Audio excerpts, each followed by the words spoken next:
वसुदेवसुतं देवं कंसचाणूरमर्दनं देवकी परमानन्दं कृष्णं वन्दे जगद्गुरुम्।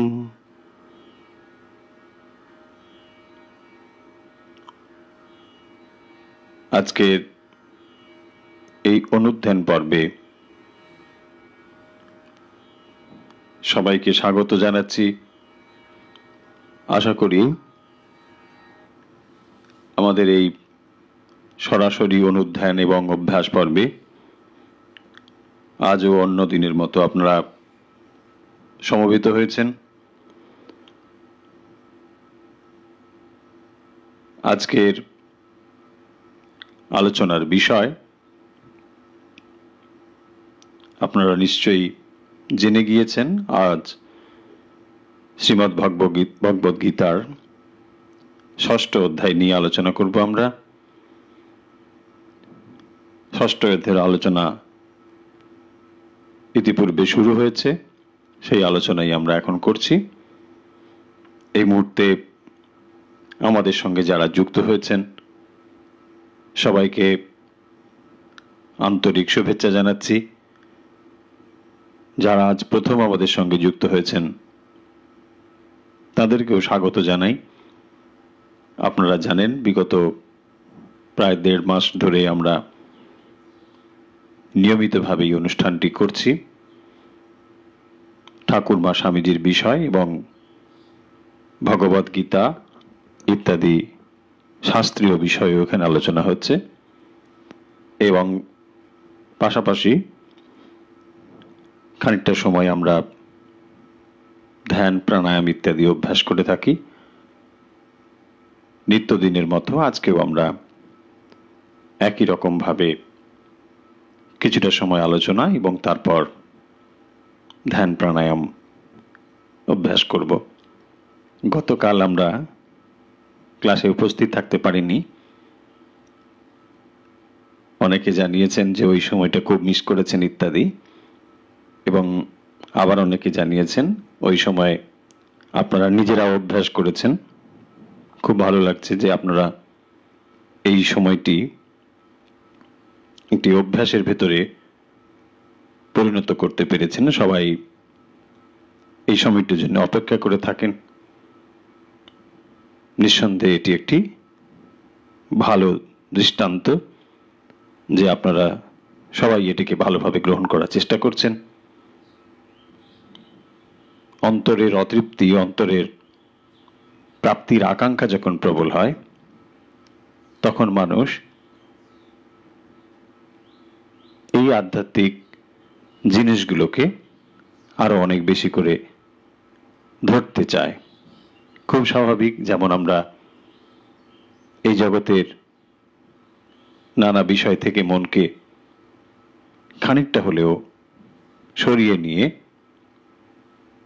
এই আধ্যাত্মিক বিষয়গুলোকে মন দিতে চেষ্টা করছি। আসুন আজকে শুরু করি। আশা করছি আপনারা সবাই ভগবদ গীতা সঙ্গে নিয়ে বসেছেন। খুলে ফেলুন চটপট। আমরা প্রথমে কি করে পাঠ করতে হয় ভগবদ গীতা সেই জিনিসটি বলবো। তারপর রোজ যেমন আমরা আলোচনা করি অর্থসহ ঠিক তেমন আলোচনা করব। আজকে ৬ষ্ঠ অধ্যায়ের ২১ থেকে ৩০ নম্বর শ্লোক পর্যন্ত আমরা পড়ব। তারপর ব্যাখ্যা করব, যেখান থেকে ব্যাখ্যা এর আগের দিন হয়েছে তারপর থেকে। কি করে পড়তে হয় ২১ নম্বর শ্লোক থেকে পড়া শুরু করছি আমরা। ৬ষ্ঠ অধ্যায় ২১ নম্বর শ্লোক থেকে ৩০ নম্বর শ্লোক পর্যন্ত। যদি আপনার হাতে বই থাকে তাহলে একটু লক্ষ্য করুন কিভাবে আমরা পড়ছি।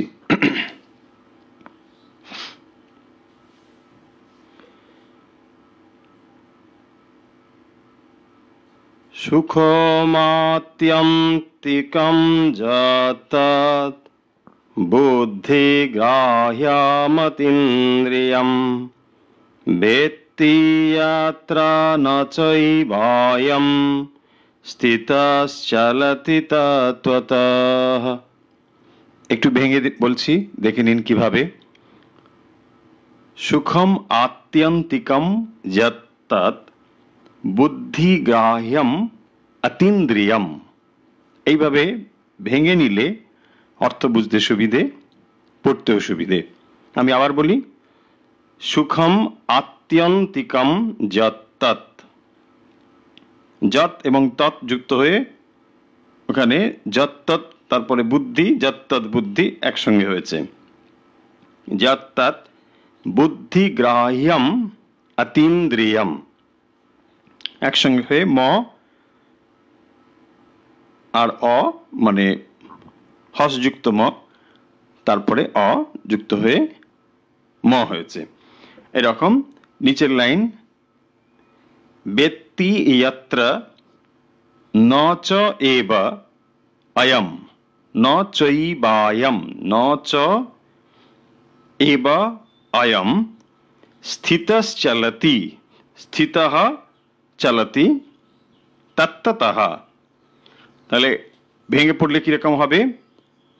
সুখমাত্যন্তিকম যত্তৎ বুদ্ধিগ্রাহ্যমতীন্দ্রিয়ম বেত্তি যত্র ন চৈবায়ম স্থিতশ্চলতি তত্ত্বতঃ। হয়েছে 22 নম্বর শ্লোক। ইয়ং লব্ধা চ পরম লাভম মন্যতে নাধিকম ততঃ যস্মিন স্থিতো ন দুঃখেন গুরুণাপি বিচাল্যতে। 22 নম্বর শ্লোকে দেখুন, ইয়ং লব্ধা চা পরম চ অপরম চা পরম লাভম মন্যতে নাধিকম ততঃ ন অধিকম ততঃ ইয়াস্মিন স্থিতা, স্থিতঃ বিসর্গ, তারপর ন আছে বলে ওকার হচ্ছে। ইয়াস্মিন স্থিতা না দুঃখেন গুরুণাপি বিচাল্যতে। খুব সহজ। ইয়ং লব্ধা চা পরম লাভম মন্যতে নাধিকম ততঃ যস্মিন স্থিতো ন দুঃখেন গুরুণাপি বিচাল্যতে। হয়েছে 23 নম্বর শ্লোক। তম বিদ্যা দুঃখ সংযোগ বিয়োগম যোগ সঙ্গীতম সা নিশ্চয়েন যোক্তব্যো যোগ নির্বিণ্ন চেতসা। 23 নম্বর শ্লোকে দেখুন, তম বিদ্যাৎ দুঃখ সংযোগ বিয়োগম যোগ সঙ্গীতম স নিশ্চয়েন যোক্তব্যঃ যোগঃ অনির্বিণ্ণ চেতসা। যোগ নির্বিণ্ণ চেতসা, এটিকে ভাঙলে হবে যোগঃ অনির্বিণ্ণ চেতসা। এখানে একটি লুপ্ত অকার রয়েছে, অর্ধেকটা বাংলায় যদি দেখেন অর্ধেকটা হকারের মতন, অবগ্রহ বলা হয় সংস্কৃতে। এটা হ নয়, অনেকে হ করে পড়েন, এটা হ নয়, লুপ্ত অকার।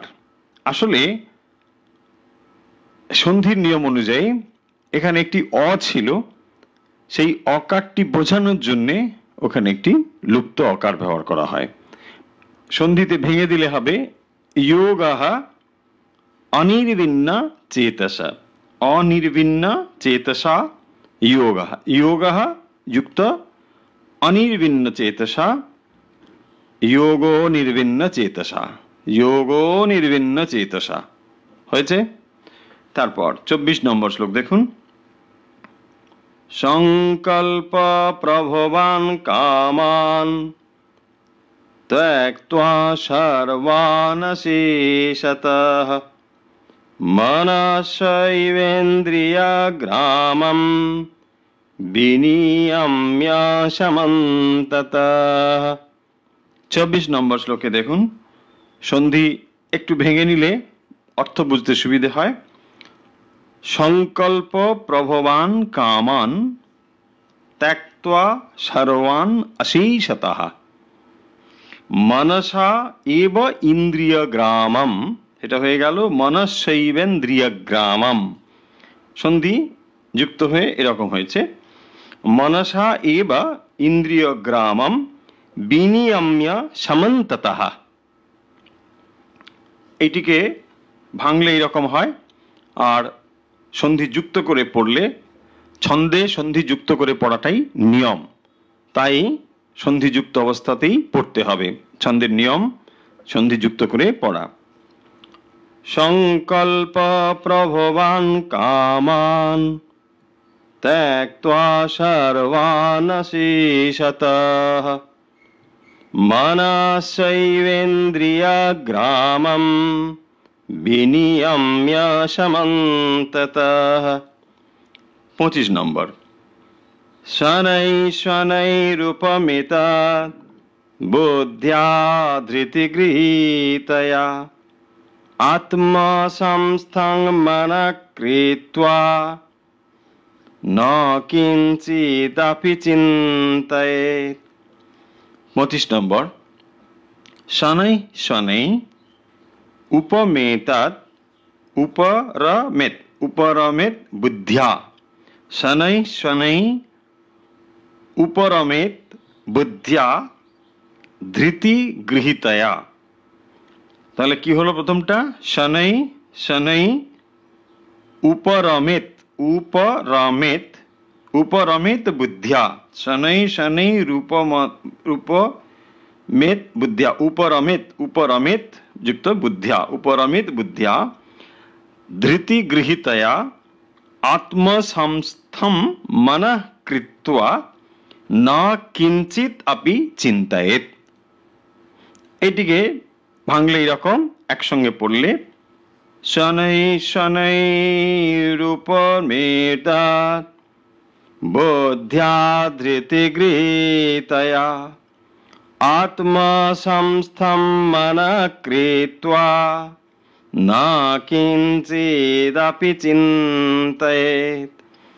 26 নম্বর, ইয়াতো ইয়াতো নিশ্চরতি মনশ্চঞ্চলমস্থিরম ততস্ততো নিয়ম্যেতৎ আত্মন্যেব বশং নয়েৎ।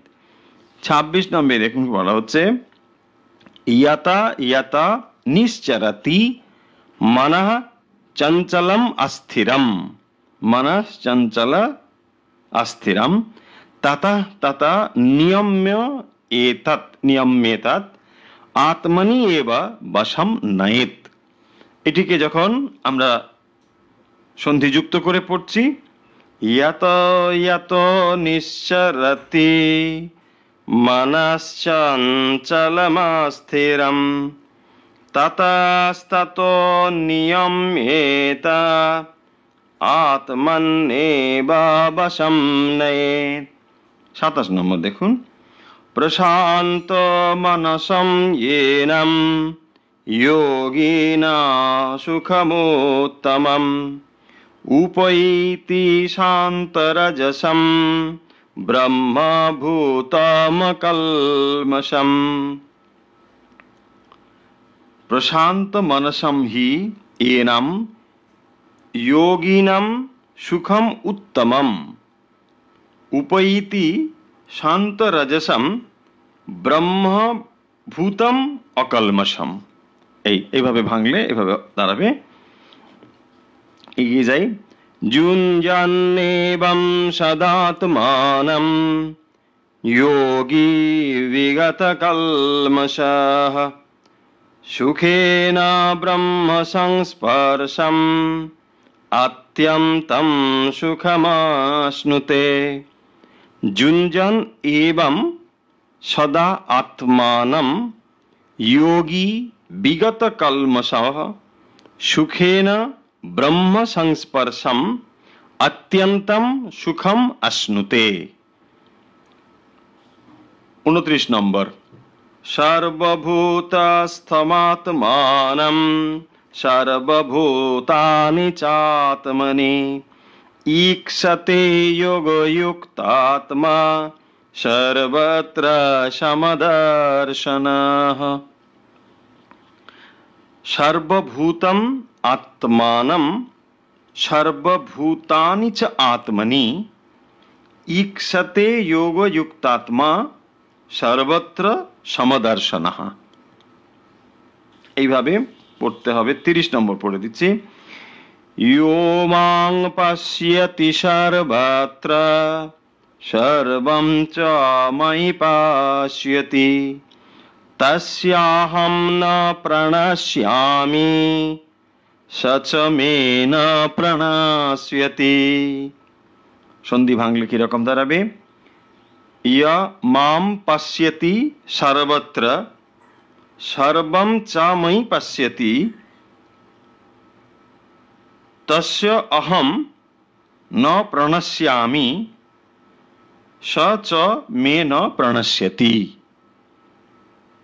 এইভাবে ভেঙে ভেঙে পড়লে সহজে আপনারা পড়তে পারবেন। হয়েছে? আমরা এখন অর্থ এবং ব্যাখ্যা যেখান থেকে করছিলাম সেখান থেকে আলোচনা করি। নিশ্চয়ই মনে আছে আমরা ষষ্ঠ অধ্যায়ে কোথায় আলোচনা করছিলাম? আমরা আলোচনা করছিলাম কিভাবে যোগ অভ্যাস করতে হয়। ষষ্ঠ অধ্যায়ের নাম ধ্যানযোগ। আমরা জানি কিভাবে ধ্যান অভ্যাস করতে হয় এই অধ্যায়ে সে কথাগুলি আলোচনা হয়েছে এবং ভগবান এই অধ্যায়ে কিভাবে ধ্যান অভ্যাসের পদ্ধতি তা বিস্তারিতভাবে এখানে বলছেন। যেমন আমরা পড়েছি শুচৌ দেশে প্রতিষ্ঠাপ্য স্থির মাসনমাত্মনঃ ইত্যাদি, যেখানে স্থির হয়ে বসতে হয়, আসন স্থির এবং মনকে ভ্রূমধ্যে নাসিকাগ্রে শান্ত করে তারপর ধ্যেয় বস্তুতে মনকে সমাহিত করতে হয়, এ কথা আমরা পড়েছি। এখানে বলছেন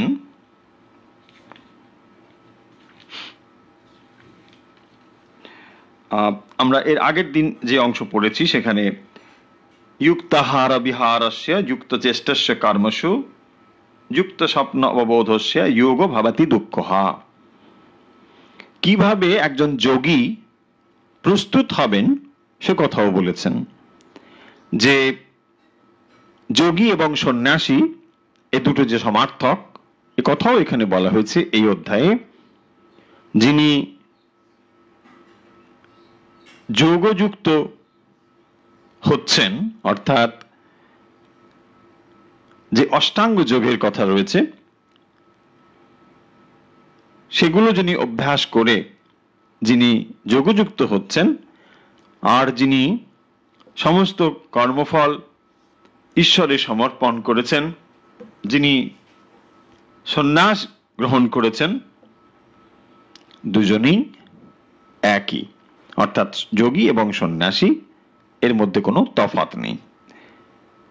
দিয়ে কিভাবে যোগ অভ্যাস করতে হয় সে কথা এখানে বলছেন।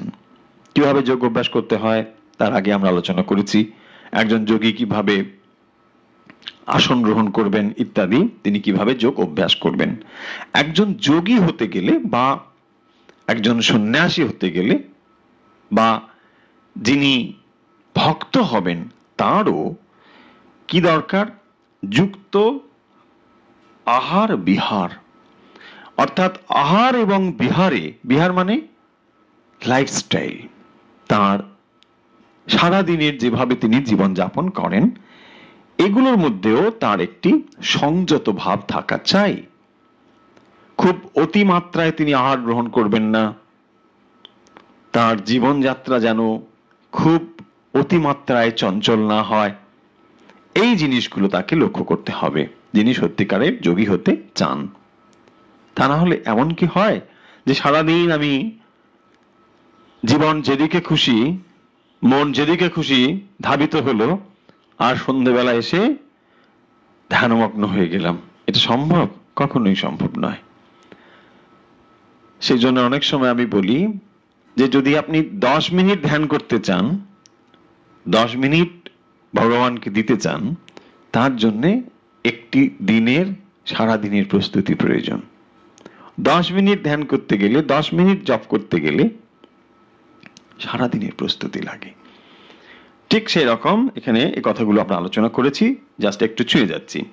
তারপরে বলছেন যদা বিনীতম চিত্তম আত্মন্যেবাবতিষ্ঠতে নিষ্পৃহ সর্বকামেব্য যুক্ত ইত্যুচ্যতে তদা।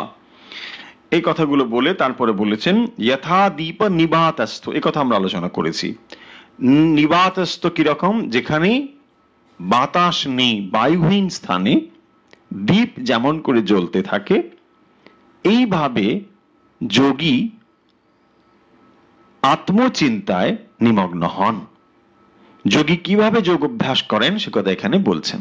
দেখুন, ভগবদ গীতা কেবলমাত্র আমাদেরকে তাত্ত্বিক জ্ঞান দিচ্ছেন না, পাশাপাশি কি করে এটিকে অর্জন করা যায়, আমরা কি করে সেই জ্ঞান লাভ করব, তার প্রায়োগিক দিকগুলো এখানে বলে দিচ্ছেন।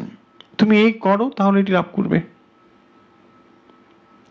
এত স্পষ্ট করে এখানে নির্দেশ দান করছেন, দিয়ে বলছেন যথা দীপ নিবাতস্থ নিঙ্গতে সোপমা স্মৃতাঃ যোগিনা যত চিত্তস্য যুঞ্জত যোগমাত্মনঃ यत्र परमते चित्तम निरुद्धम योग सेवया यत्र चैवात्मनात्मानं पश्यन्यात्मनि तुष्यति।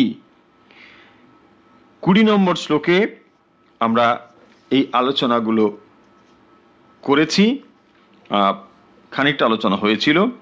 यत्र परमते चित्तम निरुद्धम योग सेवया यत्र चैवात्मनात्मानं पश्यन्नात्मनि तुष्यति। যে অবস্থায় যোগ অভ্যাস দ্বারা নিরুদ্ধ চিত্ত সর্ববৃত্তি শূন্য হয় এবং যে অবস্থায় শুদ্ধ মন দ্বারা আত্মাতেই অর্থাৎ নিজ অন্তরেই চৈতন্য স্বরূপকে উপলব্ধি করে, সচ্চিদানন্দ আত্মাকে পরম সন্তোষ লাভ করে, তাকে যোগ শব্দ বলা হয়েছে। এটা আমরা এর আগের দিন বলেছি। কিরকম হবে তাহলে? যত্র পরমতে চিত্তম নিরুদ্ধম যোগ সেবয়া। চিত্ত কি হবে? নিরুদ্ধ হয়ে যায়। চিত্ত নিরুদ্ধ মানে যোগে বলা হয়েছে যোগা চিত্তবৃত্তি নিরোধঃ। পতঞ্জলি যোগ সূত্রে এটি বলা হয়েছে। যোগ কাকে বলা হয়? চিত্তবৃত্তির নিরোধ, নিরুদ্ধ হওয়া, অর্থাৎ থেমে গেল। শুধু থেমে গেল নয়, চিত্তবৃত্তি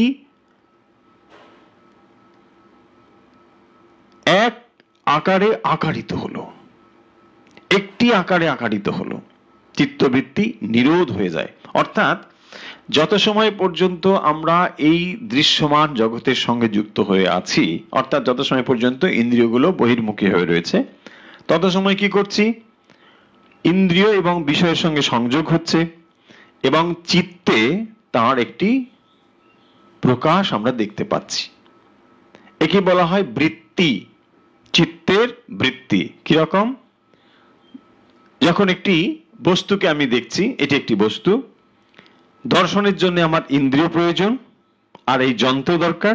এই যন্ত্র এবং এই বস্তু দিয়ে এটি প্রকাশ করলো, এটি এই বস্তু। এই ভাবটিকে বলা হয় বৃত্তি। এই জিনিসটি যখন আমার হৃদয়ে একটি, চিত্তে একটি ছাপ তৈরি করলো, তাকে বলা হয় বৃত্তি। এই সমগ্র বৃত্তি যখন চিত্তের উপরে পড়েছে, তখন কি হয়? চিত্ত চঞ্চল হচ্ছে। দৃশ্য বস্তু, শ্রবণ বস্তু, ঘ্রাণের বস্তু, টেস্ট স্বাদ নেবার বস্তু, ত্বক স্পর্শ বস্তু, এই সমস্ত রকম সমস্ত ইন্দ্রিয়ের বিষয়গুলো চারিদিকে ছড়ানো আছে। ফলে সেই বস্তুগুলো কি হচ্ছে? চিত্তে এসে এক একটি ছাপ তৈরি করছে, বৃত্তি তৈরি করছে। এই বৃত্তিগুলো যখন নিরুদ্ধ হয়, তাকেই বলা হয়েছে যোগ। চিত্ত বৃত্তি নিরোধ, সমস্ত বৃত্তিগুলো থেমে যাবে সেখানে। কখন চিত্তবৃত্তিগুলো থেমে যায়? আচ্ছা, আমরা যখন ঘুমিয়ে যাই তখন চিত্তবৃত্তিগুলো থাকে? সব তো চলে যায়, তাই না? দেখুন, প্রত্যেক দিনের আমাদের এই অভিজ্ঞতা রয়েছে। যখন আমরা ঘুমিয়ে পড়ি চিত্তবৃত্তিগুলো সব নিরুদ্ধ হয়ে যায়। নিরুদ্ধ বৃত্তি না হলে কখনো নিদ্রা হতে পারে না। কিন্তু নিদ্রাকে আমরা যোগ বলবো না। কেন বলবো না? নিদ্রা এবং এখানে যে যোগের কথা বলছেন, দুটো বিপরীত মেরুর জিনিস। নিদ্রা হচ্ছে অজ্ঞানবশত, জীব অজ্ঞানযুক্ত যে অবস্থা লাভ করেন, যেখানে বৃত্তিগুলো নিরুদ্ধ হয়, তাকে বলা হয় নিদ্রা। আর যখন জ্ঞানযুক্ত হয়ে বৃত্তি নিরুদ্ধ হয়, তাকেই বলা হয় যোগ। অর্থাৎ যে শারীরবৃত্তীয় ক্রিয়া করছি আমরা, এটি একটি শারীরবৃত্তীয় ক্রিয়া। আপনি যখন ঘুমিয়ে যাচ্ছেন, এটি একটি শরীরের ধর্ম। মানুষ নিদ্রামগ্ন হলো, আবার যখন উত্থিত হলো, জেগে উঠলো, তখন সে যেমনই ছিল তেমনই থাকে।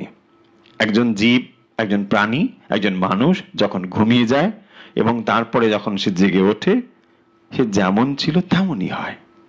কিন্তু যোগের তফাৎ হচ্ছে, যখন কেউ সমাধিমগ্ন হয়, তারপরে তিনি যখন বুদ্ধিত হন, জেগে ওঠেন, তিনি তখন পূর্ণ জ্ঞানী হন। স্বামীজি বলছেন যে একজন মূর্খ, সাধারণ মূর্খ মানুষ, কিছুই বোঝেন না এরকম মানুষ, তিনিও যদি সমাধিমগ্ন হন, অর্থাৎ যোগের চূড়ান্ত যে অবস্থা সমাধি, এইটি যদি তিনি লাভ করেন, তিনি পূর্ণ জ্ঞানী হন। একজন অজ্ঞান ব্যক্তি, তিনিও যদি সমাধিমগ্ন হন, সমাধি লাভ করেন, তিনি পূর্ণ জ্ঞানী হন। তাহলে বুঝতে পারা যাচ্ছে কতটা তফাৎ, এই নিদ্রার সঙ্গে এর তফাৎ কতটা। কিন্তু সাদৃশ্য রয়েছে। সেটি কিরকম? সাদৃশ্য হচ্ছে, এখানেও চিত্তবৃত্তিগুলো নিরোধ হয়ে যায়। যখন আমরা ঘুমোচ্ছি তখন সমস্ত বৃত্তিগুলো চলে যাচ্ছে। বৃত্তিগুলো যখন চলে না যায় তখন নিদ্রা আসতে পারে না। সেই জন্য দেখবেন যখন চিত্তে নানা রকম বৃত্তি উঠছে, তখন আপনার ঘুম আসছে না, দেরি হচ্ছে, বালিশে একবার ওদিকে একবার এদিকে করেন। কেন হয় এটি? এর কারণ বৃত্তিগুলো তখনও ঠিক ভাবে একত্রিত হচ্ছে না, এক জায়গায় মিলিত হচ্ছে না, বৃত্তিগুলো তখনও নিরুদ্ধ হচ্ছে না, তাই চঞ্চলতা তখন থাকে। এই যে চঞ্চলতা, বৃত্তিগুলো নিরুদ্ধ হয়ে যাওয়া, অথচ পূর্ণ জ্ঞান থাকবে, মানে তার ভেতরে সচেতনতা থাকবে। যখন একজন ঘুমিয়ে যায়, তার ভেতরে চেতন ভাব শেষ হয়ে যায়। এই চেতন ভাব চলে যায় বলেই এই যে নিরুদ্ধ অবস্থা আর অচেতন অবস্থা তে নিরুদ্ধ হয় বলে তিনি যেমন ছিলেন তেমনই থাকেন। কিন্তু যদি তার চিত্ত নিরুদ্ধ হয় এবং পূর্ণ সচেতনতা থাকে, তখন তিনি একজন পূর্ণ জ্ঞানী হয়ে বুদ্ধিত হন, জেগে ওঠেন। এটিকে বলা হয় যোগ। এবং এ কথা এখানে আলোচনা হয়েছে, আমরা খানিকটা আলোচনা করেছি। 21 নম্বর শ্লোকে বলা হচ্ছে, লক্ষ্য করুন, সুখমাত্যন্তিকম যত্তৎ বুদ্ধিগ্রাহ্যম অতীন্দ্রিয়ম বেত্তি যত্র নচৈবায়ম স্থিতশ্চলতি তত্ততঃ। 21 নম্বর শ্লোকে বলছেন, যে অবস্থায় যোগী ইন্দ্রিয়ের অগোচর, কেবলমাত্র শুদ্ধ মনের গ্রাহ্য, যে নিরতিশয় আনন্দ তাই অনুভব করেন, এবং যে অবস্থায় স্থিত হলে যোগী আত্মস্বরূপ হতে বিচলিত হন না, তাকেই যোগ বলা হয়। তাহলে যোগ কাকে বলা হলো? সুখমাত্যন্তিকম যত্তৎ বুদ্ধিগ্রাহ্যম অতীন্দ্রিয়ম বেত্তি যত্র নচৈবায়ম স্থিতশ্চলতি তত্ততঃ। সুখমাত্যন্তিকম যত্তৎ, তাহলে এই যোগ লাভ করলে কি হয়? কেন আমি যোগযুক্ত হব? কেন নিয়মগুলো বলা হয়েছে, কিভাবে তিনি আসন করবেন, কিভাবে তিনি যুক্তাহার বিহারস্য হবেন, সব বলা হলো। আমরা কেন এগুলো করব? এগুলো করে লাভ কি? সেই জন্য বলছেন সুখম আত্যন্তিকম, আত্যন্তিক সুখ, যে সুখগুলো আমরা ইন্দ্রিয়ের ভেতর দিয়ে পাই, সেই সুখগুলোকে কখনো আত্যন্তিক বলা হয় না। এই হচ্ছে তফাৎ। অর্থাৎ আধ্যাত্মিক সুখ এবং বস্তুগত সুখের মধ্যে এখানেই তফাৎ। যে বস্তুগত সুখগুলো আমরা পাই, কোনো এর ভেতরে যে সুখ নেই সে কথা বলা হচ্ছে না, সুখ পাই, কিন্তু এগুলো আত্যন্তিক নয়। আপনি রসগোল্লা মুখে দিলেন, ভালো লাগলো, কি হলো? রসগোল্লার সঙ্গে জিহ্বার স্পর্শ হলো, একটা সুখানুভূতি হলো, আহ কি ভালো লাগলো, হয়ে গেল। কিন্তু এটা আত্যন্তিক নয়। কেন আত্যন্তিক নয়?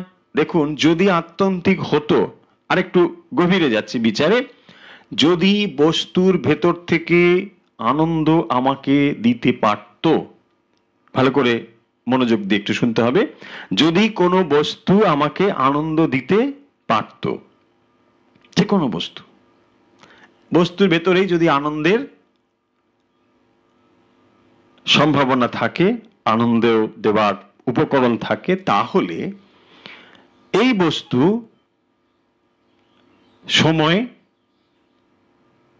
স্থান, পরিস্থিতি তিনটে পরিবর্তন হলেও এর সুখ দান করার ক্ষমতার কোনো পরিবর্তন হওয়া উচিত নয়। আমি আবার বলি, যদি এই বস্তুটির ভেতরে সুখ দেওয়ার কোনো ক্ষমতা থেকে থাকে, সেটি রসগোল্লাই হোক, সেটি যে কোনো জিনিসই হোক, যে বস্তুগুলো আমাকে সুখ দান করে, সেই বস্তুগুলো যদি সত্যি সুখ দেওয়ার ক্ষমতা থাকতো, তাহলে সময়, স্থান এবং পরিস্থিতি এই তিনটি নির্বিশেষে বস্তুটি আমার কাছে সুখদায়ী হতো। কিন্তু তা হয় না। রসগোল্লা আপনি দুটো, চারটে, পাঁচটা, ঠিক আছে, কিন্তু তার বেশি হলে আপনি আর খাবেন না। অবশ্য এখন তো আর অনেকে খাই না, এখন মানে মিষ্টি শোনা বারণ, মিষ্টি কথা বলাও বারণ। যাই হোক, মূল কথা হচ্ছে এই যে যখন ওই বস্তু, ধরুন ওই রসগোল্লার উদাহরণই যদি ধরি, যদি অন্য সময় রাত 12টার সময় কেউ দেয়, আপনি বিরক্ত হবেন। হয়তো ধরে নিলাম আপনার খুব প্রিয় পছন্দের জিনিস, যে কোনো জিনিসই হোক, তাহলে আপনি সেটা নিতে পারছেন না। বা একদিন ধরুন আপনার মনটা ভালো নেই কোনো কারণে, সেদিন হয়তো খুব ভালো, আপনি খুব পছন্দ করেন, ভালো আইসক্রিমই ধরুন নিয়ে এলো, আপনি নেবেন? নেবেন না। কেন? কি প্রমাণ হলো এর দ্বারা? এর দ্বারা প্রমাণ হলো বস্তুর ভেতরে আনন্দ নেই। এটা একেবারে সিদ্ধান্ত। বস্তুর ভেতরে আনন্দ নেই। কোথায় আছে তাহলে? বস্তুর প্রতি আমার দৃষ্টিভঙ্গি আনন্দ তৈরি করেছে।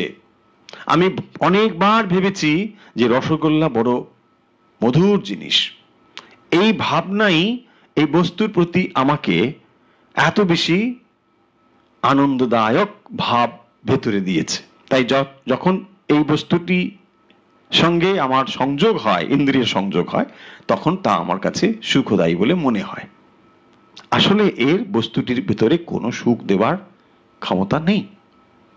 বস্তুর ভেতরে যদি আত্যন্তিক সুখ দেওয়ার ক্ষমতা থাকতো, মানে নির্বিশেষ, অর্থাৎ ইন্দ্রিয়ের ভেতর দিয়ে যেটি আসছে সেটি কিন্তু সময়, স্থান এবং পরিবেশের ভেতর দিয়ে আসছে। কঠিন লাগছে না নিশ্চয় কথাগুলো? তাহলে এই বস্তুগুলো, অর্থাৎ যে যে বস্তুগুলো ইন্দ্রিয়ের ভেতর দিয়ে আমাদের কাছে আসছে, সেগুলো কখনো আত্যন্তিক নয়। তাই ইন্দ্রিয় গ্রাহ্য যে কোনো বস্তু যতই আনন্দদায়ী হোক না কেন, তা কখনো আত্যন্তিক হতে পারে না। যোগ হচ্ছে আত্যন্তিক সুখপ্রাপ্তি বা চিরদিনের জন্য আনন্দ। সেই জন্য বলছেন সুখম আত্যন্তিকম যত্তৎ বুদ্ধি গাহ্যম অতীন্দ্রিয়ম ব্যক্তি যত্র চৈবায়ম স্থিতশ্চলতি তত্ত্বতঃ। তখন তিনি কি হন না? আত্মস্বরূপ থেকে বিচলিত হন না। স্বরূপ এবং রূপ, এ দুটো কথা বহুবার বলেছি, নিশ্চয়ই আপনাদের মনে আছে। আমরা বস্তুকে যখন দেখি তার রূপটা দেখি, স্বরূপটা দেখি না বা দেখতে পারি না। যোগ হচ্ছে বস্তুর স্বরূপ দর্শন করায়। বস্তুটিকে কেবল বাইরে থেকে দেখে না, তার ভেতরে দেখে। যে কোনো বস্তু, এই জগতের যত বস্তু আমরা দেখছি, যত সময় পর্যন্ত তার রূপটিকে দেখছি তত সময় পর্যন্ত আমরা তাকে ভুল দেখছি। যোগ বস্তুর স্বরূপ দর্শন করায়, অর্থাৎ স্বরূপ মানে তার সত্যকারের রূপ। এই বস্তুটি কি, সত্যিকারের কি, সেইটি জানা সম্ভব হয় একমাত্র যোগযুক্ত হলে। যত সময় পর্যন্ত আমরা যোগযুক্ত না হতে পারছি তত সময় আমরা বুঝতে পারি না। তাই আমরা কি দেখছি, আমরা নিজেদেরকে ভাবছি একটি শরীর, একটি মাংসপিণ্ড, তাকে আমরা ভাবছি আমি। দেখুন, এটাই আমাদের বোধ তৈরি হয়েছে, কারণ কখনো শরীরের সঙ্গে, কখনো মনের সঙ্গে, কখনো বুদ্ধির সঙ্গে নিজেকে যুক্ত করে আমি ভাবছি। এই যে এটি আমি নয়, সত্যিকারের আমি নয়, এটি আমার রূপ, বাইরে একটা ফর্ম, একটা কাঠামো, কিন্তু এই কাঠামোর ভেতরে একটি স্বরূপ রয়েছে। সেই স্বরূপটি জানা যায় একমাত্র যোগের দ্বারাই। সেই কথা এখানে বলছেন যে যোগযুক্ত হলে কি হয়, এবং এই অবস্থা হচ্ছে আত্যন্তিক সুখ। মানে যে সুখটি কখনো কোনো ব্যক্তি, কখনো কোনো পরিস্থিতি বা কালের দ্বারা বিচ্ছিন্ন হবে না, চিরকাল এই সুখটি থাকবে। সেই জন্য বলা হয়েছে। তারপরে দেখুন 22 নম্বর শ্লোকে আবার বলছেন একই ভাব, আবার একটু গভীর করে বলা হচ্ছে, ইয়ম লব্ধা চা পরম লাভম মন্যতে নাধিকম ততঃ यस्मिन् स्थितो न दुःखेन गुरुणापि विचाल्यते। 22 নম্বর শ্লোকে বলছেন ইয়ম লব্ধা চা পরম লাভম, মানে যে অবস্থা যোগী পুরুষ অন্য কোনো প্রাপ্তিকেই তার চাইতে অধিক আনন্দদায়ক মনে করেন না। যম লব্ধা চা পরম লাভং মন্যতে নাধিকম ততঃ, মানে এর থেকে যে আর বেশি কিছু হতে পারে এটা তিনি মনে করেন না। ইয়াসমিন স্থিতা না দুঃখে না গুরু নাপি বিচাল্যতে, আমরা জাগতিক যত কিছু পাই না কেন দেখবেন তারপরেও আপনার প্রাপ্তির আকাঙ্ক্ষা থেকে যায়। আপনি ধরুন অনেক ধন লাভ করেছেন, অনেক যশ লাভ করেছেন, তথাপি আপনার ভেতরে ধারণা থাকতে পারবে যে না, আমি আরো একটু পেতে চাই, অনেক অর্থ না, আরো একটু অর্থ চাই। এই নাম, রূপ, খ্যাতি, প্রতিপত্তি, এই যত জাগতিক বিষয়, এগুলো সমস্ত কিন্তু তারপরেও প্রাপ্তির আকাঙ্ক্ষা থেকে যায়। কিন্তু এখানে কি বলছেন, জম লব্ধা, যেটি লাভ করলে, অর্থাৎ এই আত্মস্বরূপ লাভ করলে, চা পরম লাভম চ অপরম লাভম মান্যতে নাধিকম ততঃ, তার মানে আপনি কমপ্লিট হয়ে যান, আপনি সম্পূর্ণভাবে স্যাটিসফাইড, এমন একটি অবস্থা আপনি লাভ করেন যার পরে আপনার আর কোনো প্রাপ্তির আকাঙ্ক্ষা থাকে না। এই প্রাপ্তি যেহেতু কোনো জাগতিক প্রাপ্তি নয়, তাই তার কাছে সম্পূর্ণ তিনি পূর্ণ এটি অনুভব করেন। যম লব্ধা চা পরম লাভং মন্যতে নাধিকম ততঃ, এরপরে আর কিছু তার আকাঙ্ক্ষা থাকে না, তিনি পূর্ণ হয়ে যান। ইয়াসমিন স্থিতা না দুঃখে না গুরু নাপি বিচাল্যতে, তারপরে বলছেন যে এই অবস্থায় যখন তিনি প্রতিষ্ঠিত হন, মহা দুঃখ তাকে বিচলিত করতে পারে না। এইটি হচ্ছে যোগাবস্থা। বলছেন গুরু নাপি দুঃখে না বিচাল্যতে। গুরু নাপি কথার অর্থ হচ্ছে অত্যন্ত দুঃখ, গভীর দুঃখ, তাও কিন্তু তাকে বিচলিত করতে পারে না। গভীর দুঃখ কখন তাকে বিচলিত করতে পারে না? যখন আমরা এমন একটা জিনিস পাই যা এই সমস্ত জিনিসগুলোকে তুলছে। কেউ এসে বলল, ইস আপনার এত টাকা ক্ষতি হয়েছে, খুব সামান্য একটা অর্থ হয়তো বলল যে আপনার এই অর্থ আপনি চলো, ওটা কোনো ব্যাপারই নয়, তাই না? কেন এটা হবে? যখন আপনি বোঝেন যে আমার অনেকটাই আছে, সামান্য একটু কোথাও কিছু হয়েছে, আরে ঠিক আছে চলো, এটা নিয়ে আমি এত বিচলিত হব না। ঠিক একই রকম ভাবে যখন তার প্রাপ্তি অনেকটাই, এবং তিনি বুঝেছেন শুধু অনেকটা নয়, সম্পূর্ণ, তিনি নিজেকে পূর্ণ মনে করছেন, তিনি প্রাপ্তির আশাও তার নেই, অর্থাৎ তিনি জাগতিকভাবে আর কোনো কিছু পেতে চান না, তার ভেতরে জ্ঞানেরও আর কোনো আকাঙ্ক্ষা নেই, কারণ তিনি সম্পূর্ণ পূর্ণ হয়েছেন। যখন তার ভেতরে সম্পূর্ণ পূর্ণতা, নিজেকে তিনি সম্পূর্ণ বলে মনে করছেন, একেবারেই তৃপ্ত যখন হয়েছেন, তখন তিনি গভীর দুঃখতেও বিচলিত হন না, এই কথা বলছেন। তার মানে স্থিতি। ভগবদ গীতায় আমরা তিনটে জিনিস খুব সুন্দরভাবে দেখতে পাই। একটি হচ্ছে পরিস্থিতি, একটি হচ্ছে মনস্থিতি, আর একটি হচ্ছে আত্মস্থিতি। যদি পারেন তিনটে শব্দ একবার বলে ফেলুন। একটিকে বলা হয় পরিস্থিতি, আমার সঙ্গে বলুন, পরিস্থিতি, মনস্থিতি, আত্মস্থিতি। আশা করছি আপনারা সবাই একসঙ্গে বলেছেন। পরিস্থিতি, মনস্থিতি, আত্মস্থিতি। কি হয়? যে অবস্থাতে আমরা আছি এটা হচ্ছে পরিস্থিতি। তারপরে মন যে অবস্থা কে বিচার করে দেখলো তাকে বলা হয় মনোস্থিতি। এর পরেও রয়েছে আত্মস্থিতি। অর্জুন যখন যুদ্ধক্ষেত্রে, আমরা তো যুদ্ধক্ষেত্রে এটি চর্চা হচ্ছে, আলোচনা হচ্ছে, অর্জুন যুদ্ধক্ষেত্রে যুদ্ধ করবেন না ঠিক করেছেন, আর ভগবান উপদেশ দান করছেন যে যখন তিনি ওই পরিস্থিতির ভেতরে রয়েছেন তখন তার মনোস্থিতি কি ছিল? যুদ্ধ করবে না। কেন যুদ্ধ করবে না? অর্জুন ভয় পেয়েছে? না, ভয় পায়নি। অর্জুন যোদ্ধা এবং তার অনেক ইতিহাস রয়েছে এরকম যুদ্ধ জয় করবার। এই যুদ্ধ তার কাছে খুব কঠিন একটা ব্যাপার তা নয়। সাধারণ মানুষ হলে যুদ্ধ দেখে ভয় পেয়ে যায়, তাই না? আমরা যদি মনে করি ডাক্তারবাবু ওটিতে ওখানে গিয়ে এরকম কাটে রক্ত দেখে আমরা সাধারণ মানুষ ভয় পেয়ে যাবো, কি করছে। কিন্তু তিনি অনেকবার এরকম অনেক মানুষকে যিনি কেটেছেন, তার কাছে কাটা কোনো ব্যাপারই নয়। অর্জুন এরকম একজন মানুষ যিনি যুদ্ধক্ষেত্রে উপনীত হয়েছেন। তার সমস্যা কোথায় ছিল? মানুষকে হত্যা করাও তার সমস্যা ছিল না। এরকম অনেক মানুষকে তিনি হত্যা করেছেন। এখানে তার ভয় হচ্ছে আমার গুরু।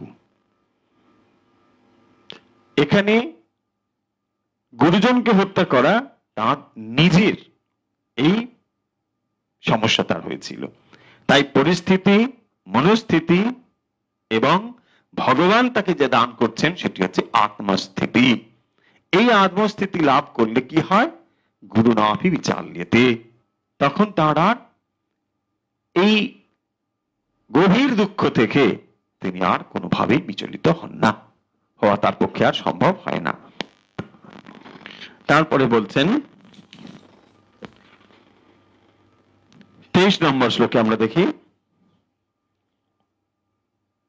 তং বিদ্যা দুঃখ সংযোগ বিয়োগম যোগ সংগীতম সা নিশ্চয়েন যোক্তব্য যোগ অনির্বিন্ন চেতসা। 23 নম্বর শ্লোক দেখুন। 23 নম্বর শ্লোকে বলছেন, তম বিদ্যা দুঃখ সংযোগ বিয়োগম যোগ সংগীতম স নিশ্চয়েন যোক্তব্য যোগ অনির্বিন্ন চেতসা। এই রকম অবস্থাতে চিত্তবৃত্তি নিরোধের ফলে দুঃখ সংযোগের সঙ্গে সঙ্গেই বিয়োগ রূপ আত্মার ব্রাহ্মী স্থিতি অবস্থা লাভ হয়, জানবে। তম বিদ্যা দুঃখ সংযোগ বিয়োগম যোগ সংগীতম স নিশ্চয়েন যোক্তব্য যোগ নির্বিন্ন চেতসা। দুঃখ বিয়োগ এবং ব্রহ্মানন্দ স্থিতি এটিও এক প্রকার যোগ, এবং সেখানে কি হয়? নির্বেদ শূন্য চিত্তে বিশেষ চেষ্টা করে যোগ সমাধি অবস্থা অভ্যাস করা দরকার। সেটি বলছেন যে তার কি হয়? সমস্ত দুঃখের অবসান হয় এবং আনন্দের অনুভূতি হয়। শুধু দুঃখ তার চলে যায় তা নয়, আনন্দের অনুভূতি হয়। চিত্তবৃত্তি নিরোধের ফলে দুঃখ সংযোগের সঙ্গে সঙ্গেই বিয়োগরূপ আত্মার ব্রাহ্মী স্থিতি অবস্থা লাভ হয়। তার কি হচ্ছে তাহলে? না, দুঃখ সংযোগের সঙ্গে সঙ্গে বিয়োগরূপ আত্মার ব্রাহ্মী স্থিতি অবস্থা হচ্ছে। ওই দুঃখ বিয়োগ ব্রহ্মানন্দের স্থিতিও এক প্রকারের যোগ। যখন তার ব্রহ্মানন্দের স্থিতি হয়, অর্থাৎ যোগ হলে কি হয়, যোগযুক্ত অবস্থায় কি হয়, সেই কথাটি এখানে বলছেন। 23 নম্বর শ্লোকে মোটামুটি 22 এবং 23-এর ভাবগত দিক একই রকম। সংকল্প প্রভবান কামাম ত্যক্ত্বা সর্বান শেষতঃ মনসৈবেন্দ্রিয় গ্রামং বিনিয়ম্য সমন্ততঃ। আমরা যোগযুক্ত হলে তার কি অবস্থা হয়, কিভাবে তিনি যোগারূঢ় অবস্থা লাভ করেন, তার ব্রাহ্মী স্থিতি কিভাবে হয়, সেই কথাগুলো এখানে আলোচনা হচ্ছে।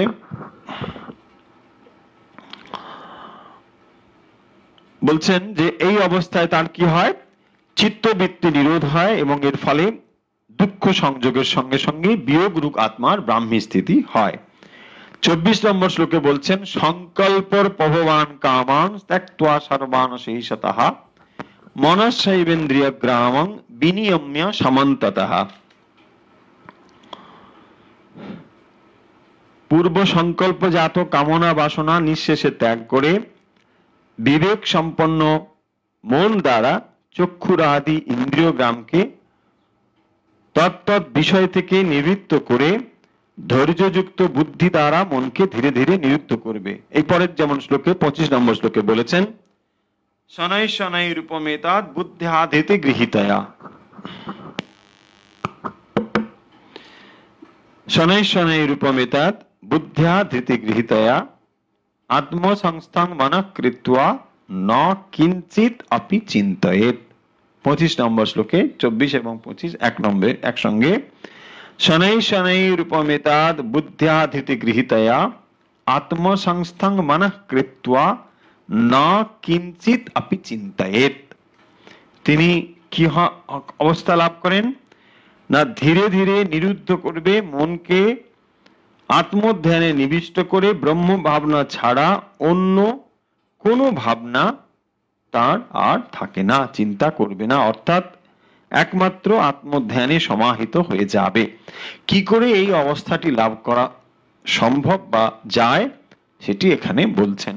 সংকল্প প্রভবান কামাং ত্যক্ত্বা সর্বান অশেষতঃ, অর্থাৎ মনকে নিরুদ্ধ করা, বিষয় থেকে মনকে প্রত্যাহিত করে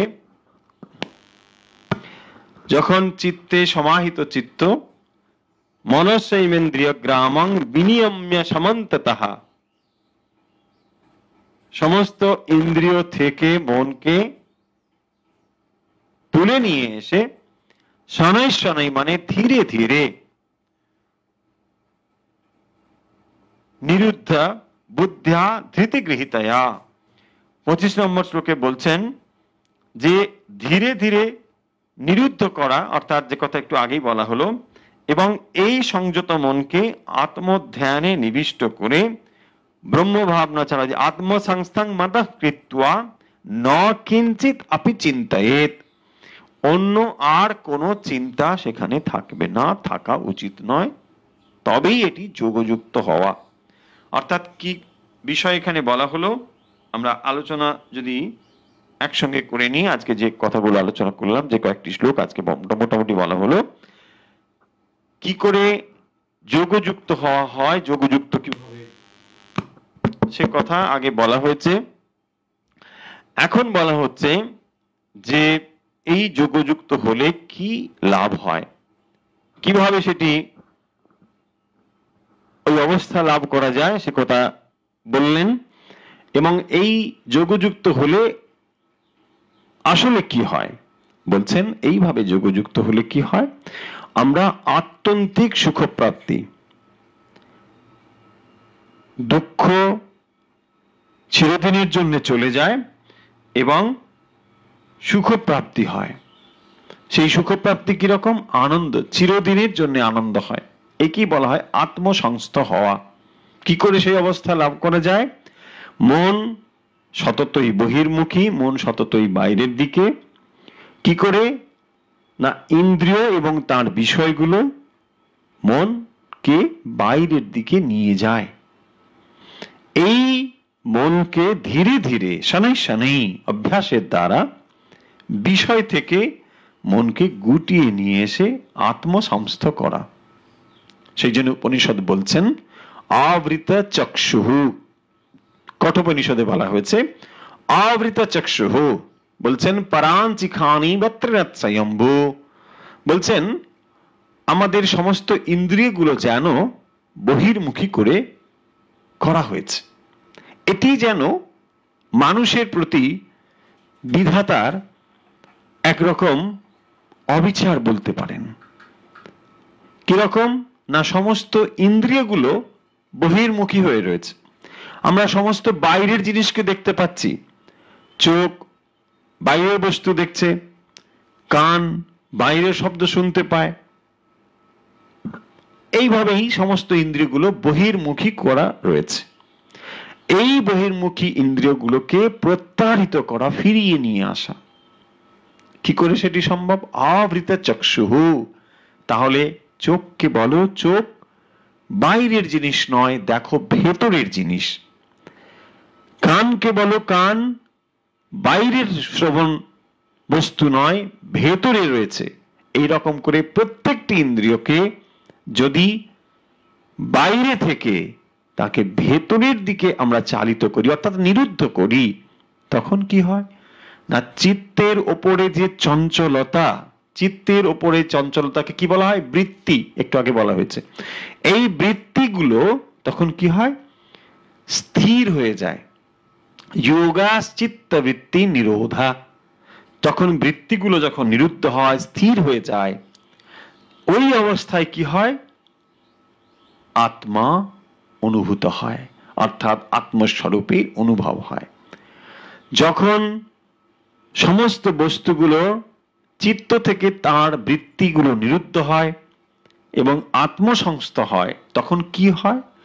আত্যন্তিক দুঃখ নিবৃত্তি এবং আত্যন্তিক সুখ প্রাপ্তি, চিরসুখ প্রাপ্তি তখনই কেবলমাত্র সম্ভব। তাহলে যে জাগতিক সুখগুলো আমরা লাভ করি, সেই সুখগুলো ইন্দ্রিয়ের ভেতর দিয়ে আসে। ইন্দ্রিয়ের ভেতর দিয়ে যে সুখগুলো আসছে, সেই সুখগুলো কখনো চিরস্থায়ী হতে পারে না। যোগ হচ্ছে এইরকম একটি জিনিস বা এরকম একটি পদ্ধতি, যার ভেতরে ইন্দ্রিয়গুলো, বহির্মুখী ইন্দ্রিয়গুলো যার যার বিষয়গুলোর দিকে সে ধাবিত হয়, সেখান থেকে প্রত্যাহৃত করে একটি বিষয়ে স্থির করা বা সমাহিত করা, ঐকতান হয়। কিন্তু যখন আপনি কোনো একটি নির্দিষ্ট বাজনা শুনতে চান, তখন আপনাকে ঠিকভাবে কানটা ঠিক ওই জায়গায় মন স্থির করে শুনতে হয়, তবেই আপনি শুনতে পাবেন। ঠিক একই রকম ভাবে এখানে এত কিছু রয়েছে, কিন্তু তার ভেতরেও আপনি নির্দিষ্ট জায়গাতে সংযুক্ত হতে পারেন। শ্রীরামকৃষ্ণ উপমা দিচ্ছেন, দেখুন কি সুন্দর। বাজারে গেলে দূর থেকে হই হই, নানা কথা, কত কিছু হয়। আমরা বাজারের মধ্যে যখন ঢুকেও যাই, তখনও তো দেখি নানা জায়গায় কত মানুষ কথা বলছে, কত কিছু হচ্ছে, কত দৃশ্য। তবুও আপনি আপনার জিনিসটি ঠিকভাবে কিনে ঠিকভাবে চলে আসতে পারেন। এই মুহূর্তে আপনি যদি সচেতন হন, কত শব্দ এখানে শুনতে পাবেন, অনেক শব্দ আপনি শুনতে পাবেন, কিন্তু আপনি একমাত্র দৃষ্টি দিয়েছেন এই শব্দ এখন, তাই এটি শুনতে পাচ্ছেন। আপনি মন দিয়েছেন কেবল এই দৃষ্টি, এই দৃশ্য, তাই এটি দেখতে পাচ্ছেন। কিন্তু যখন আপনি মনকে এই সচেতনতা থেকে অন্যত্র ছড়িয়ে দেবেন, অন্য কিছু শুনতে পাবেন। ঠিক এটি যেমন সম্ভব, অর্থাৎ আমি বলতে চাই যে পয়েন্টটি, সেটি হচ্ছে যে এত কিছু থাকার সত্ত্বেও এমন নয় যে আপনাকে, তাহলে আমরা মনে হতে পারে তাহলে আমি চোখটাকে যদি অন্ধ করে দিই তাহলে কাজ হয়ে যাবে। না, তা হবে না। যদি ইন্দ্রিয়ই এত আমার বহির্মুখী করে রাখে, তাহলে ইন্দ্রিয়গুলোকেই যদি আমি, এটা অবশ্য ইন্দ্রিয় নয়, ইন্দ্রিয় ভেতরে, এটা যন্ত্র, যদি তাহলে ইন্দ্রিয়গুলোকেই আমরা খারাপ করে দিই তাহলে হয়ে যাবে না। তাহলে ইন্দ্রিয় যখন চলে গেল, তাহলে তো আপনি বাইরের জিনিস দেখার ক্ষমতাই চলে গেল। এমন আপনাকে শিখতে হবে। যোগ হচ্ছে এমন পদ্ধতি, যখন বিষয়গুলো নানা রকম ভাবে থাকলেও আপনার মনের ওপরে তার কোনো প্রভাব পড়বে না। এই পদ্ধতি বা এই বিজ্ঞানটির নামই হচ্ছে যোগ। যখন অনেক কিছু থাকতে পারে আপনি তার দ্বারা প্রভাবিত হবেন না। বস্তুগুলোকে সরিয়ে দেওয়ার কোনো প্রয়োজন নেই, বস্তু থাক। আপনি এমন একটি পদ্ধতি শিখে গিয়েছেন যে এই বস্তুগুলো আপনার উপর প্রভাব বিস্তার করতে পারছে না। যেমন অনেক কিছু থাকলেও এখানে অনেক দৃশ্য বস্তু থাকতে পারে, অনেক কিছু থাকতে পারে, কিন্তু আপনি ঠিক আপনার প্রয়োজন যেটুকু সেটুকুই আপনি যেমন নিতে পারেন, এটি হচ্ছে ঠিক সেই রকম। তাহলে আজকের ভগবদ গীতার 6ষ্ঠ অধ্যায়ের আলোচনা আমরা এখানে শেষ করছি। 3টি শব্দ আজকে আমরা শিখেছি, নিশ্চয়ই আপনাদের মনে থাকবে। এই শব্দ ভগবদ গীতার মানে সমগ্র ভগবদ গীতার যদি শিক্ষাকে এই 3টে শব্দ একসঙ্গে যুক্ত করে দিতে পারি তাহলেও হয়ে যাবে। কেবল এই 3টে শব্দ মনে রাখলে আপনার সমগ্র ভগবদ গীতার জ্ঞান এসে হাজির হবে। কি সেই শব্দ আরেকবার বলে নি, কি শব্দ? পরিস্থিতি, মনস্থিতি, আত্মস্থিতি। মনে থাকবে নিশ্চয়ই।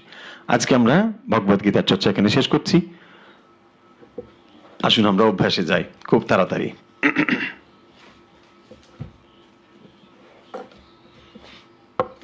গতকাল আমাদের অভ্যাস হয়নি, আজকে আমরা তাড়াতাড়ি অভ্যাস শুরু করব।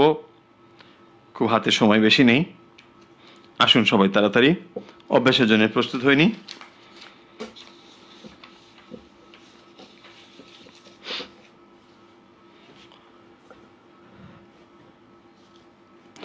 সোজা হয়ে বসেছেন নিশ্চয়ই, মেরুদণ্ড সোজা।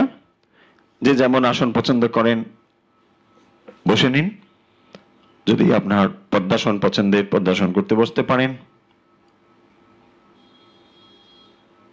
সুখাসন, বিছানায় যদি এমনি বসতে অসুবিধা হয় তাই করুন, কোনো অসুবিধা নেই। ঠিক আছে, মেরুদণ্ড সোজা। আপনি অভ্যাসের জন্য প্রস্তুত আশা করি।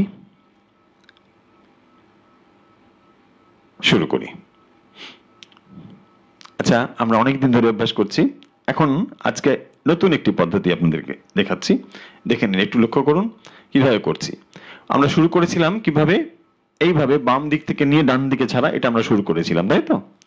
আজকে একটি নতুন পদ্ধতি আমরা দেখাচ্ছি কিভাবে করছি, লক্ষ্য করুন। এইভাবেই করব, অর্থাৎ এই বাম দিকে শ্বাস নিচ্ছি, বাম দিকেই ছাড়ছি। কি রকম করে দেখুন, শুধু নেওয়ার দিকে না করে ছাড়ার দিকেই শুধু দৃষ্টি দিন।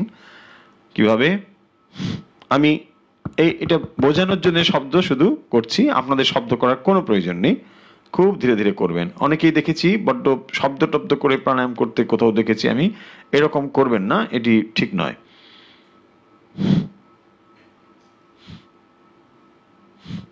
খুব ধীরে ধীরে করবেন, বিরাট করে একটা ধাক্কা দেওয়ার কোনো দরকার নেই, শুধু বোঝানোর জন্য এখানে আমি শব্দটুকু করছি।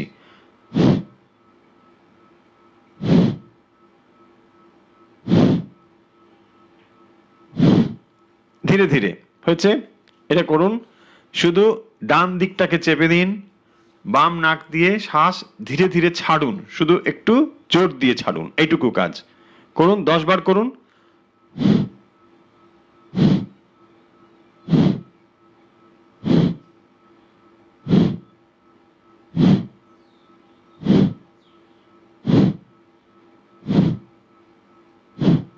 হয়েছে, রিল্যাক্স। চেঞ্জ করুন, এই বাম দিকটা বন্ধ করে ডান দিকে।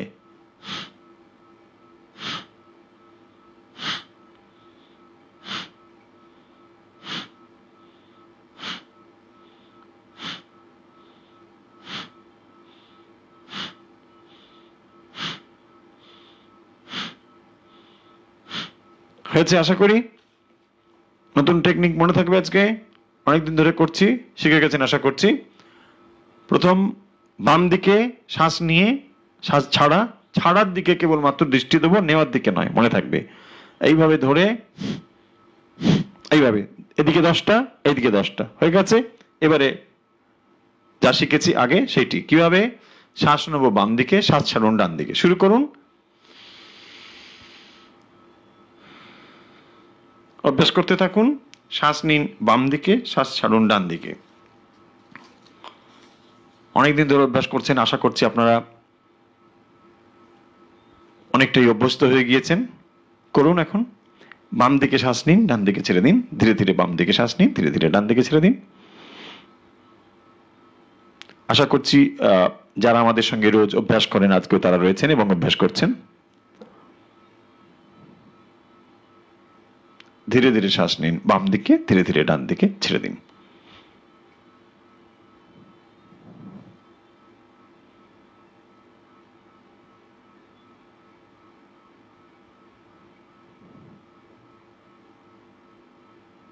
শ্বাস নিন বাম দিকে, ডান দিকে ছেড়ে দিন।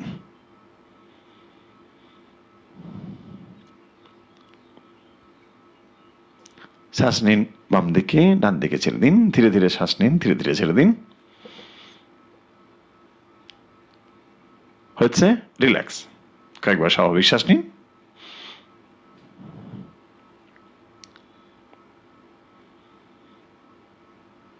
হচ্ছে। এবারে ডান দিকে নিয়ে বাম দিকে ছাড়বো। শুরু করুন। ডান দিকে শ্বাস নিন ধীরে ধীরে, বাম দিকে ছেড়ে দিন। শ্বাস নিন ডান দিকে, শ্বাস ছাড়ুন বাম দিকে। নিশ্চয়ই অভ্যাস করছেন সবাই, করুন। মাত্র 10 মিনিট সময় দিন সকালে, 10 মিনিট সময় দিন সন্ধ্যে বা বিকেলে। দেখবেন আপনি অনেক অনেক সুস্থ এবং অনেক অনেক মানসিকভাবে শান্ত থাকবেন, সুন্দর থাকবেন। শ্বাস নিন ডান দিকে, শ্বাস ছাড়ুন বাম দিকে। ধীরে ধীরে শ্বাস নিন, ধীরে ধীরে ছাড়ুন।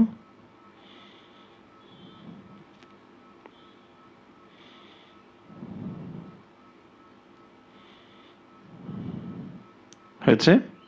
রিল্যাক্স।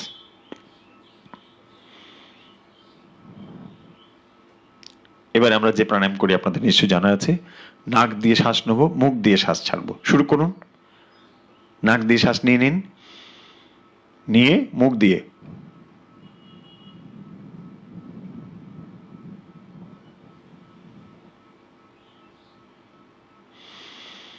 শ্বাস নিন, নাক দিয়ে, মুখ দিয়ে ছেড়ে দিন।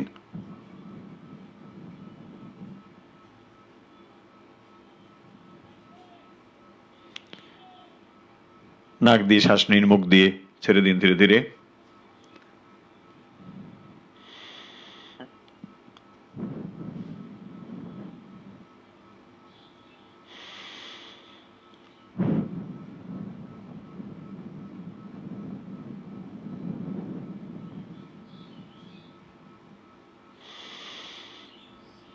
শ্বাস নিন, হ্যাঁ, নাক দিয়ে, মুখ দিয়ে ছেড়ে দিন। ধীরে ধীরে শ্বাস নেবেন। একদম তাড়াহুড়ো করবেন না, আর শ্বাস নেওয়ার সময় একটা বিরাট শব্দ এরকম কিচ্ছু হবে না।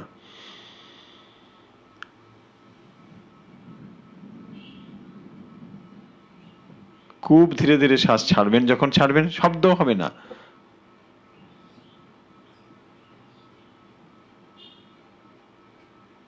রাইট।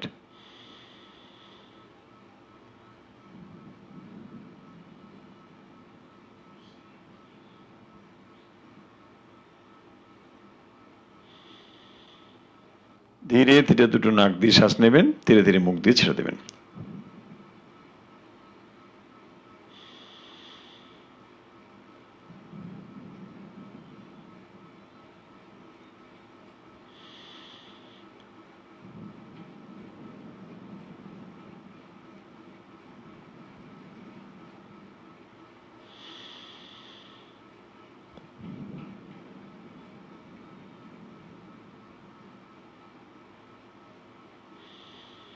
হয়েছে?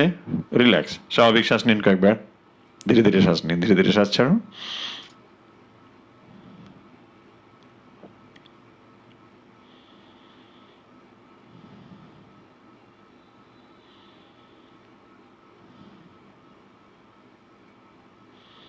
এবারে আমরা যা করছি, 4-4 শ্বাস নেবো 4 গুনতে গুনতে, শ্বাস ছাড়বো 4 গুনতে গুনতে। নাকি শ্বাস নেবো, মুখ বন্ধ থাকবে। নাক দিয়ে শ্বাস নেবো, নাক দিয়ে শ্বাস ছাড়বো। মনে মনে 4 গুনতে গুনতে শ্বাস নেবো, 4 গুনতে গুনতে শ্বাস ছাড়বো। সহজ, শুরু করুন।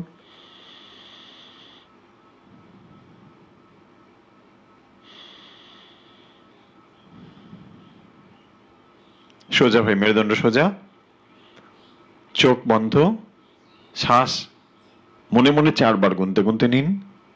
1 2 3 4, 1 2 3 4, 1 2 3 4, 1 2 3 4, এইভাবে 4 গুনতে গুনতে নিন মনে মনে, 4 গুনতে গুনতে নিন, ছেড়ে দিন।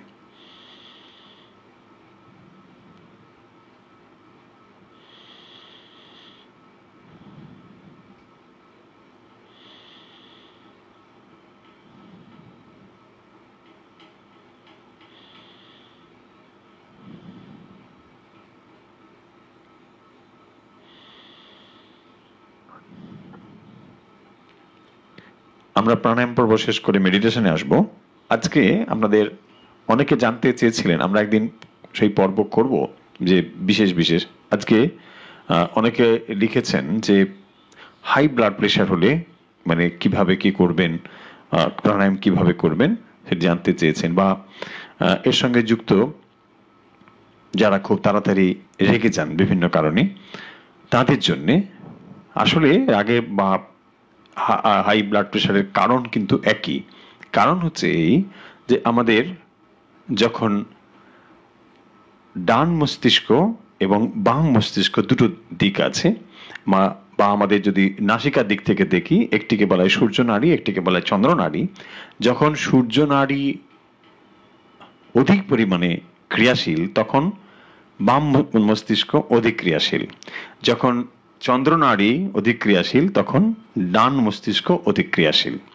দুটো ক্রস রয়েছে। ফলে যখন আমরা রেগে যাই, খুব তাড়াতাড়ি রেগে যাচ্ছি এরকম, বা প্রেশার খুব হাই, তখন আসলে যেটি করা দরকার, তখন আমাদের ডান মস্তিষ্ককে বেশি করে অ্যাক্টিভেট করতে হবে। দুটোর ভেতরে সমতা নষ্ট হয়েছে। তাই তার জন্য ছোট্ট একটি টিপস বা ছোট্ট একটি প্রাণায়াম দেখিয়ে দিচ্ছি আজকে। যারা দেখছেন তারা একটু দেখে নিন কিভাবে করতে হয়। সহজ পদ্ধতি। শ্বাস আসলে খুব হালকা করে নিতে হবে, এটি লক্ষ্য করার বিষয়। খুব হালকা মানে একেবারেই হালকা শ্বাস নিতে হবে। এইভাবে শ্বাস নেওয়ার পদ্ধতিতে কিন্তু ফলের পার্থক্য হয়ে যাবে। দেখবেন যাদের হাই ব্লাড প্রেশার তারা শ্বাস নেওয়া সবসময় সশব্দে করে, ধীরে ধীরে করতে পারেন না, তাদের নেচারই এমন হয়ে গিয়েছে। তাই আস্তে আস্তে করতে হবে। কিরকম করবেন দেখুন, শ্বাস নেবেন খুব সাবধানে আস্তে করে, একদম কোনো শব্দ হবে না। আপনি শুধু ঠান্ডা ফিল করবেন যখন শ্বাস নিচ্ছেন। এই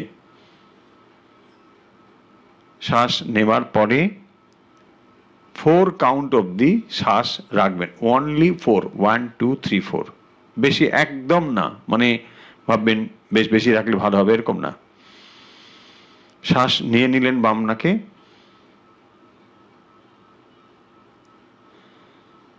আস্তে করে ডান দিকে ছেড়ে দেব। আমি আবার বলে দিই, শ্বাস নেবেন ধীরে ধীরে। যখন শ্বাস নেবেন নাক দিয়ে একদম আস্তে আস্তে করে শ্বাসটা শুধু ঢুকছে, এটাকে ফিল করতে হবে।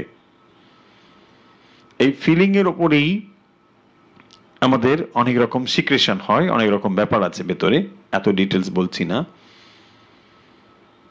খুব ধীরে ধীরে শ্বাস নেবেন, একদম জোরে নয়। নিয়ে 4 কাউন্ট হলো, আস্তে করে ডান দিকে ছেড়ে দেবেন। এই রকম 10 থেকে 15টা প্রথম করবেন। 3টে সিটিং এ করুন। প্রথমে খানিকটা মানে সকালের দিকে, আবার দুপুরের দিকে লাঞ্চের আগে, আবার সন্ধে বা বিকেলের দিকে। মনে থাকবে? এই 3টে বিশেষ আপনাদের, মানে এই প্রাণায়াম টিপস বিশেষ। আগের দিনও বলেছি সেগুলো, অর্থাৎ ওই শীতলী যেটা বলেছি এগুলো, এবং ভ্রামরী যেগুলো, এগুলো থাকলো, তার সঙ্গে এইটি বিশেষ। দেখবেন খুব তাড়াতাড়ি আপনার ব্লাড প্রেশার নেমে যাবে। যারা খুব রেগে যান তাদের জন্য এটা ভীষণ ভীষণ জরুরি। মানে এইভাবে শ্বাস নিয়ে 4 কাউন্ট। কিন্তু সতর্কতা বলছি, জোরে জোরে শ্বাস নেবেন না, একদম খুব আস্তে।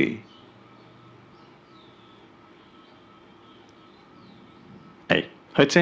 এবারে কিন্তু আর একদম কথা হবে না, মেডিটেশন যেতে হবে। চটপট রেডি হয়ে যান। অনেকবার আপনারা বলেছেন, অনেকে হোয়াটসঅ্যাপে লিখেছেন, তাই আমি আজকে বললাম, কিন্তু একদিন বলবো অন্যান্য রোগের নিয়ে বলবো। কিন্তু এই যেগুলো আমরা বলেছি এগুলো কমন, প্রত্যেকদিন এগুলো কিন্তু করতেই হবে। প্রস্তুত? জ্ঞানমুদ্রা, সোজা। গঙ্গাজল থাকলে একটু গঙ্গাজল নিয়ে নিন, আমরা মেডিটেশনে যাচ্ছি। হয়েছে? প্রস্তুত? চটপট চটপট। আলো কমিয়ে দিন, অতিরিক্ত শব্দ থাকলে কমিয়ে দিন। আপনি শান্ত, পরিষ্কার। মেরুদণ্ড সোজা, জ্ঞানমুদ্রা, বসুন।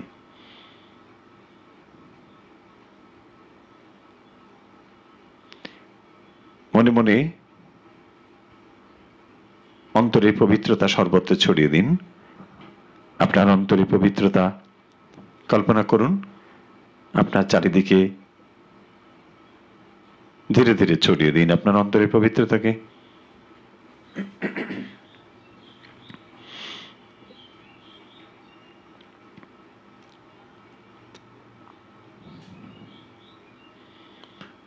গুরু ইষ্ট আচার্য তাদের কাছে প্রার্থনা করুন আপনার ধ্যান ঠিক ঠিকভাবে হওয়ার জন্যে। শ্বাস নিন লম্বা করে, লম্বা শ্বাস নিন,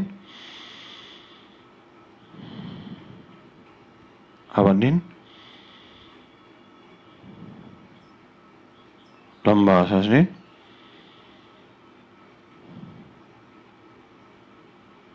লম্বা, লম্বা শ্বাস নিন,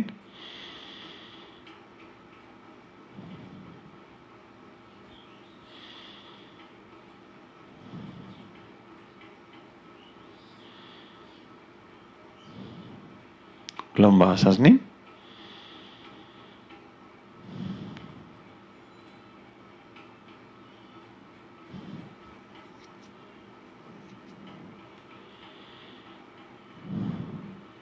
আচ্ছা।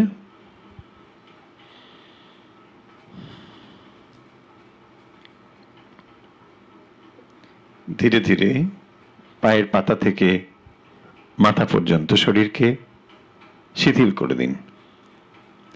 ধীরে ধীরে কল্পনা করুন পায়ের পাতা থেকে মাথা পর্যন্ত আপনার প্রত্যেকটি অঙ্গ শিথিল হয়ে যাচ্ছে। শরীরের প্রত্যেকটি অঙ্গকে শিথিল করে দিন।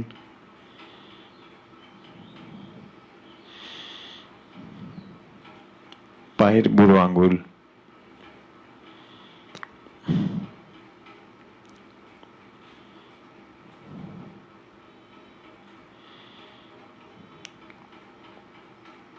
গোড়ালি,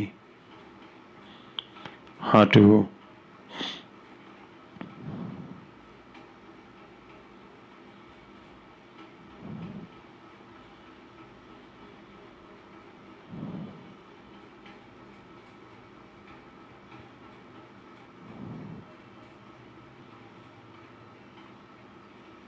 কোমর, পিঠ, পেট, বুক,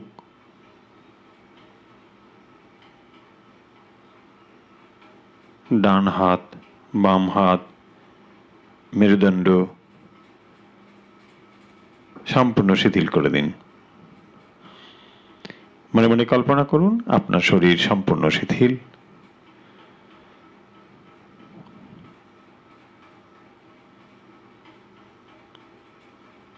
চোখ, মুখমণ্ডল, কপাল, মাথা সম্পূর্ণ শিথিল। আপনার শরীর সম্পূর্ণ শিথিল।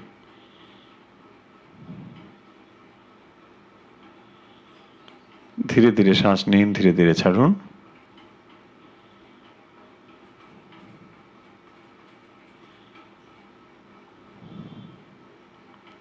ধীরে ধীরে শ্বাস নিন, ধীরে ধীরে ছাড়ুন। আপনার শরীরকে ভেতর থেকে একবার লক্ষ্য করুন। চোখ বন্ধই আছে, চোখ একবার কেবল বন্ধ করবেন। সম্পূর্ণ ধ্যান হওয়ার পর চোখ খুলবেন, মাঝখানে চোখ খুলবেন না।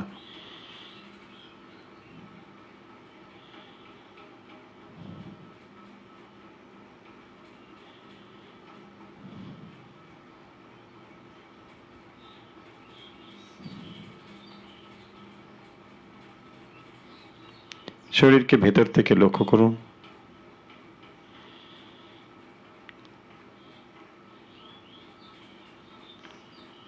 শ্বাস নেওয়া এবং ছাড়ার সঙ্গে বুকের ওঠানামা লক্ষ্য করুন।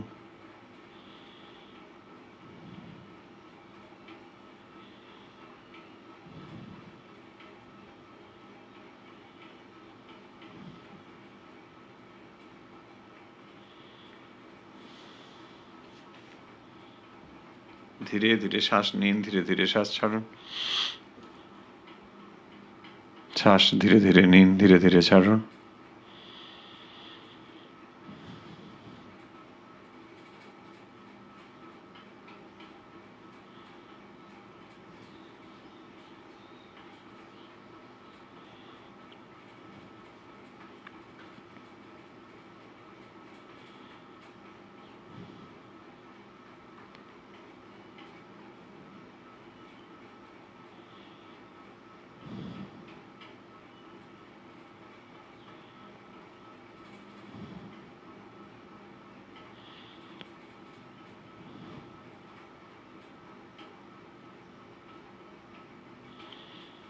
লক্ষ্য করুন শ্বাস কিভাবে ভেতরে আসছে এবং বেরোচ্ছে।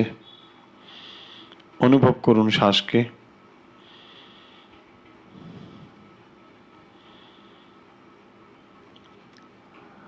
নাকের ভেতরে শ্বাস কিভাবে আসছে এবং বেরোচ্ছে অনুভব করুন।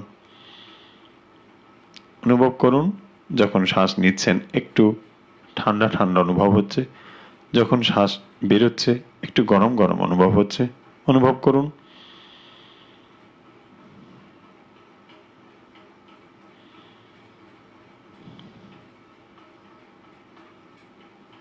ধীরে ধীরে শ্বাস নিন, ধীরে ধীরে ছাড়ুন। নাকের ভেতরে যখন শ্বাস ঢুকছে এবং বেরোচ্ছে অনুভব করুন। প্রত্যেকটি শ্বাসকে অনুভব করুন। আপনার দৃষ্টিতে কোনো শ্বাস যেন বাদ না যায়।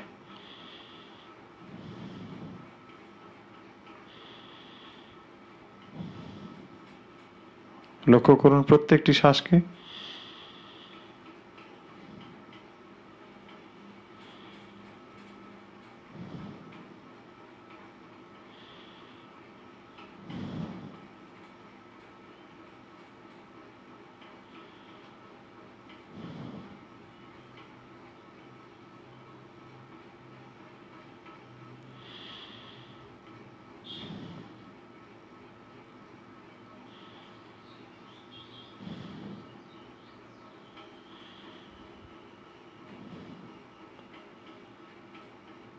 কিভাবে শ্বাস আসছে এবং ছাড়ছে অনুভব করুন। প্রত্যেকটি শ্বাসকে পৃথক করে অনুভব করুন।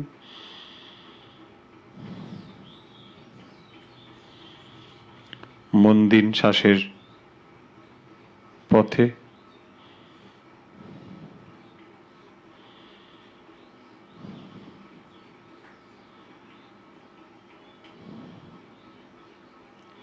অনুভব করুন শ্বাস স্বয়ংক্রিয়ভাবে হচ্ছে, ধীরে ধীরে আসছে, ধীরে ধীরে বেরোচ্ছে। আপনি শ্বাস নিচ্ছেন না, অনুভব করুন।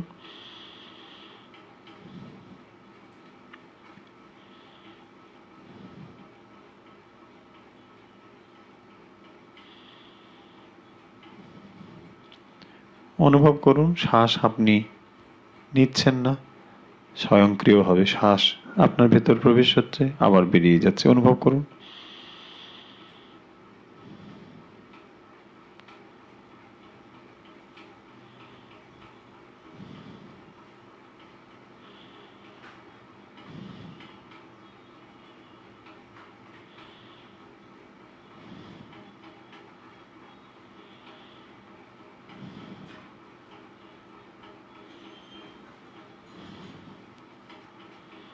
ধীরে ধীরে শ্বাস নিন, ধীরে ধীরে ছাড়ুন।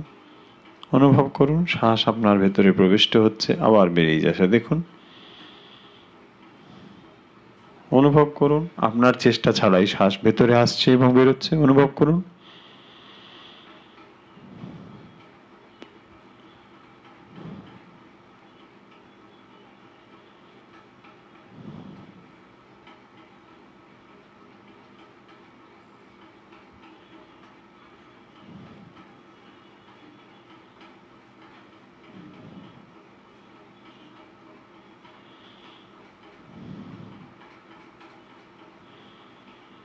প্রাণ আপনার ভেতরে প্রবেশ করছে, আবার বেরিয়ে যাচ্ছে, অনুভব করুন। শ্বাস বেরোচ্ছে, অনুভব করছে, অনুভব করুন কিভাবে শ্বাস ভেতরে ঢুকছে, আবার কিভাবে বেরিয়ে যাচ্ছে, অনুভব করুন।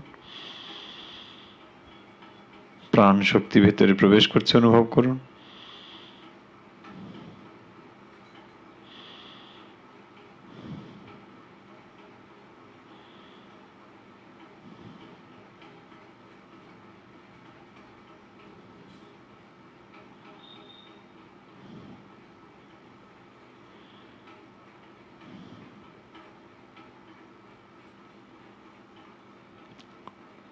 বিশ্ব প্রাণের সঙ্গে আপনি নিজেকে এক অনুভব করুন।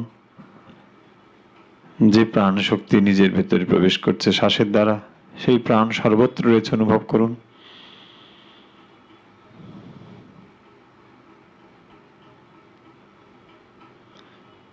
একটি জলাশয়ে যেমন একটি পাত্রকে ডুবিয়ে দিলে জল তার ভেতরে ঢোকে আবার বেরিয়ে যায়, ঠিক এইভাবে শ্বাস আমাদের ভেতরে ঢুকছে এবং বেরোচ্ছে, অনুভব করুন।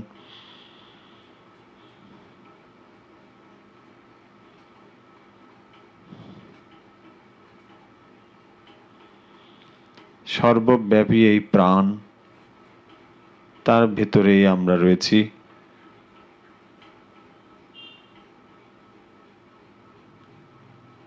শ্বাসের দ্বারা ভেতরে ঢুকছে এবং বেরিয়ে আসছে, দেখুন, অনুভব করুন শ্বাস কিভাবে ভেতরে যাচ্ছে এবং বেরিয়ে আসছে।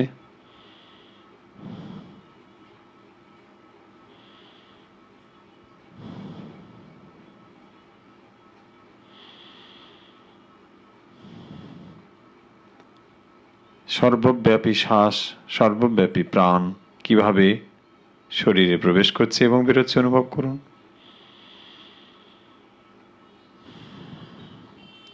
এবারে মন দিন হৃদয়ে। অনুভব করুন হৃদয়ে একটি পদ্ম,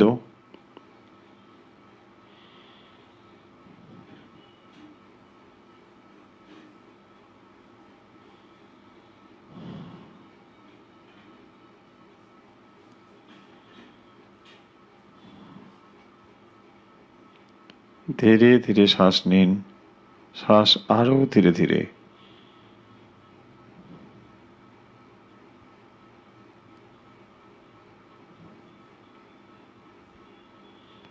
অনুভব করুন শ্বাসের গতি অনেক ছোট হয়েছে,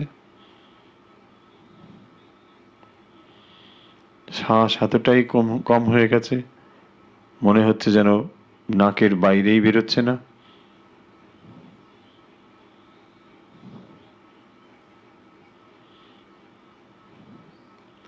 মন হৃদয়ে দিন।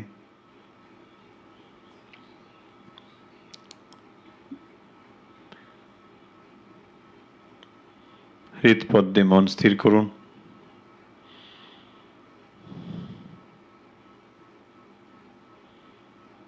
হৃদপদ্মে ইষ্টমূর্তির অনুভব করুন,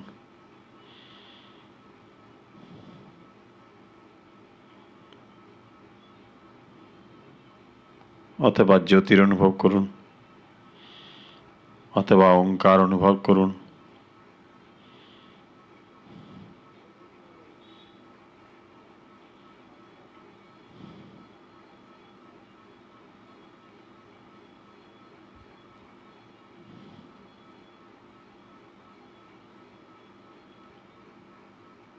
এই ওঙ্কার অথবা ইষ্টমূর্তি অথবা জ্যোতি সর্বব্যাপী, সকল প্রাণের মধ্যেই এই জ্যোতি প্রকাশিত হয়ে আছেন। এই মুহূর্তে যারা ধ্যানমগ্ন হয়েছেন, সমস্ত প্রাণ, দূরে কাছে যারা রয়েছেন, একসঙ্গে সমগ্র প্রাণের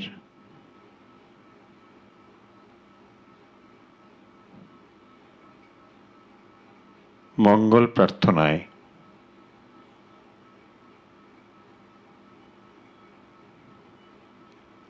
যে জ্যোতি, যে ওঙ্কার, যে ইষ্টমূর্তি হৃদয়ে প্রকাশিত, তিনি সর্বপ্রাণী প্রকাশিত আছেন, এই অনুভবে এবং সমগ্র বিশ্বপ্রাণ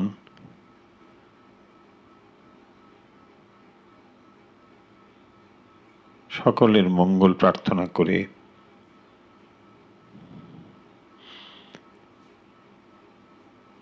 আসতো মা সৎগময় তমসো মা জ্যোতির্গময় মৃত্যুর্মামৃতম গময়। একসঙ্গে মনে মনে এটি উচ্চারণ করুন, জোরে শব্দ করতে হবে না, মনে মনে উচ্চারণ করুন। আসতো মা সৎগময় তমসো মা জ্যোতির্গময় মৃত্যুর্মামৃতম গময়। আসতো মা সৎগময় তমসো মা জ্যোতির্গময় মৃত্যুর্মামৃতম গময়। আসতো মা সৎগময় তমসো মা জ্যোতির্গময় মৃত্যুর্মামৃতম গময়।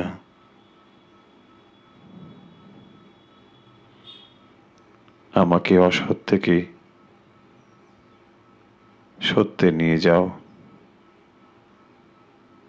আমাকে অন্ধকার থেকে আলোকে নিয়ে যাও, আমাকে মৃত্যু থেকে অমৃতত্বে নিয়ে যাও। সকল বিশ্ববাসীর, সমস্ত বিশ্ব প্রাণের মঙ্গল কামনায় এই মুহূর্তে আমরা এই প্রার্থনা করলাম।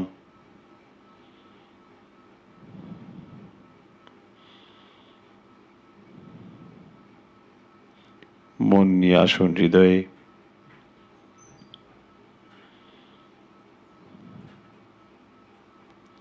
জ্যোতির্ময় ইষ্টমূর্তির আবির্ভাব লক্ষ্য করুন।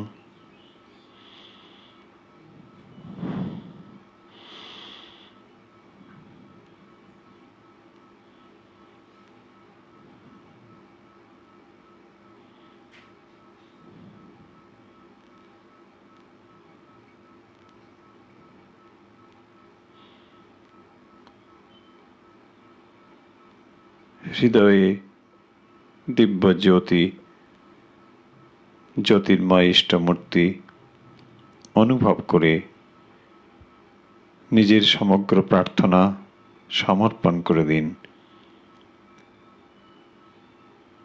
ভালো মন্দ, সুখ দুঃখ, অতীত বর্তমান ভবিষ্যৎ সমস্ত ইষ্টপদে পূর্ণ নিবেদন করে দিন।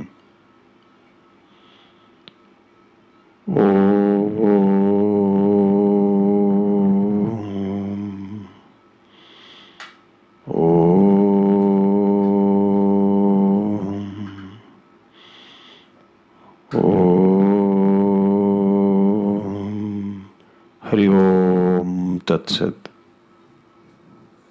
আমরা এখন ধীরে ধীরে চোখের পাতা মেলুন, হাত নাড়ুন, পা নাড়ুন। আজকে ধ্যান পর্ব এখানে শেষ করছি। আমরা অভ্যাস এবং অনুধ্যান পর্ব